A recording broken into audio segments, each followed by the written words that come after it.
Hey there. The other day I was trying to explain in Spanish, the language I'm learning, to a local man from Chile about the services that the American military provide to military families. My youngest son is in the Army, and he and his family are going to be moving on to another Army job for him in a new location. My Spanish got all mixed up because I was trying to explain too many details. I learned a valuable lesson. Let me share with you.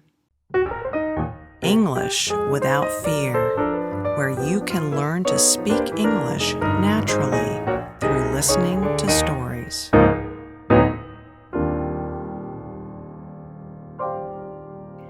Each time he gets a new assignment, a new job where he and his family have to move, he gets to choose whether to live in the town or to live on the Army base, the post, they call it. If he chooses to live on post on the Army base, he can rent a house or an apartment. If he chooses to live in town, he can either rent a place or buy a place. A couple weeks ago, Wes and his wife Ann flew out to El Paso to look at houses for sale and to look at the houses they could rent on post on the Army base. I was trying to explain to Aldo, this man from Chile who lives here in Huntsville, I was trying to explain to him too many details. And my Spanish got all muddled up. It got all confused. I felt like I couldn't speak Spanish very well. And I've been working on Spanish as a second language for 3 years and almost 9 months. But I was making it too complicated. The American military provides not only houses or apartments to rent, they provide schools for the younger kids, sports activities at a lower cost.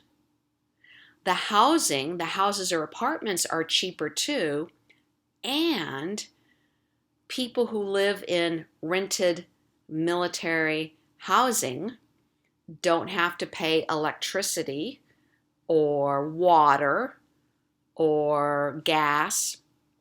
All that is covered. If something breaks down in the Army house or apartment, you just call up the repair department and you don't have to pay. There are also grocery stores and libraries, gyms, swimming pools, all sorts of activities for kids and for adults, some free and some very inexpensive. I was going into too many details. I should have simply chosen the most important points to share in Spanish. I realized this when I was in the car driving and I was feeling so discouraged. I decided to practice saying what I told Aldo out loud again in Spanish. Of course, there was less stress. I wasn't stressed because I was talking to Maria myself. And my Spanish came out of my mouth far easier. But the bigger point that I realized was I could have simplified my account, my story. I could have made my communication, far more basic. I didn't need to give all those details. In fact, I thought, even when I'm telling a friend something in English, I don't need to give all the details. Why do I think they even care about all the details that I care about? So it was a good lesson, both in English and in Spanish. So if you're a teacher or language coach or you're learning English, try to communicate in a more simple manner with fewer details. Think ahead of time, what's the most important thing? Don't try to translate everything you would say in your first language to that person. Summarize it.